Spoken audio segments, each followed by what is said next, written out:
कांग्रेस पर हमला करते करते गृह मंत्री जी ने आज जिस तरह से डॉक्टर बाबा साहब अंबेडकर के बारे में बोला है वो निंदनीय है, आपत्तिजनक है। उन्होंने जो कहा कि आजकल एक फैशन बन गया है कि अंबेडकर अंबेडकर अंबेडकर अंबेडकर, अगर इतनी बार भगवान का नाम लेते तो स्वर्ग मिल जाता, ये निहायत ही आपत्तिजनक है। इस देश के दलितों के लिए, पिछड़ों के लिए डॉक्टर बाबा साहब अंबेडकर भगवान का ही दर्जा रखते हैं। जो सम्मान, जो अधिकार, जो उनकी लड़ाई डॉक्टर बाबा साहब अंबेडकर ने लड़ी है, आप इस देश के दलित समाज के किसी भी व्यक्ति से पूछ लीजिए, वो कहेगा कि मेरे दिल में डॉक्टर बाबा साहब अंबेडकर के लिए एक अलग तरह का सम्मान है। कांग्रेस पर हमले लगातार भारतीय जनता पार्टी के तमाम नेता करते रहते हैं।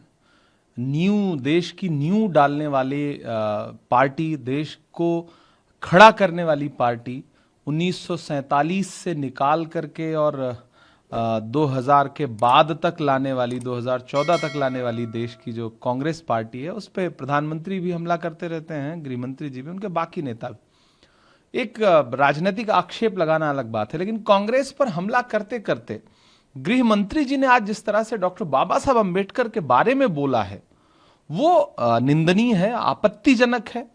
उन्होंने जो कहा कि आजकल एक फैशन बन गया है कि अंबेडकर अंबेडकर अंबेडकर अंबेडकर, अगर इतनी बार भगवान का नाम लेते तो स्वर्ग मिल जाता, यह निहायत ही आपत्तिजनक है। इस देश के दलितों के लिए, पिछड़ों के लिए डॉक्टर बाबा साहब अंबेडकर भगवान का ही दर्जा रखते हैं। जो सम्मान, जो अधिकार, जो उनकी लड़ाई डॉक्टर बाबा साहब अंबेडकर ने लड़ी है, आप इस देश के दलित समाज के किसी भी व्यक्ति से पूछ लीजिए, वो कहेगा कि मेरे दिल में डॉक्टर बाबा साहब अंबेडकर के लिए एक अलग तरह का सम्मान है। तो गृह मंत्री जी कांग्रेस को कोसते कोसते जिस तरह उन्होंने डॉक्टर बाबा साहब अंबेडकर पे अटैक किया है, वो शर्मनाक है। और मुझे लगता है अमित शाह जी को, गृह मंत्री जी को इस बयान के लिए इस देश से माफी मांगनी चाहिए। दरअसल गृह मंत्री जी सदन में खड़े होकर के संविधान के 75 वर्षों पर चर्चा नहीं कर रहे थे, बल्कि चुनावी भाषण दे रहे थे।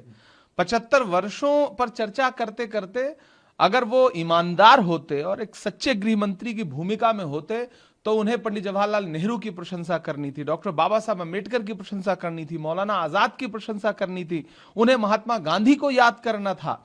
लेकिन वो बस उनकी नजर में तो, भाजपा की नजर में, भाजपा के आनुषंगिक संगठनों की नजर में तो 2014 के बाद ही देश आजाद हुआ है। सारा क्रेडिट वो लेंगे, सारा कोसना उनको कांग्रेस पार्टी के लिए है।